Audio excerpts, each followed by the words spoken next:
Знаете ли какво е кралска ледена глазура или така наречения айсинг? Ами това е перфектният завършек на вашите вкусни сладки. Приготвя се бързо и с него се работи изключително лесно. Вижте как да си го направите.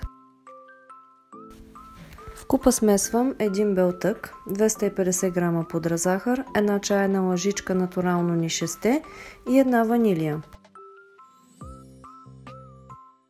Разбърквам за около 3 минути с миксера на ниски обороти, за да могат да се споят съставките. Добавям 1 чайна лъжичка лимон и отново разбърквам за кратко. Покривам купата с влажна кърпа и оставям за около 30 минути. Така приготвената глазура е доста гъста, затова я разреждам с вода до желаната от мен гъстота. Водата добавям с чайна лъжичка, като след всяка 1-2 лъжички разбърквам, за да проверя колко е гъсто. Разпределям глазурата в купички, всяка купичка оцветявам с различен цвят, след което прехвърлям в пош и украсявам.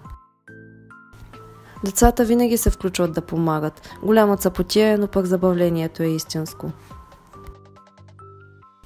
Освен че са много красиви, с тази глазура сладките са и много вкусни. И всяка е със свой собствен уникален дизайн.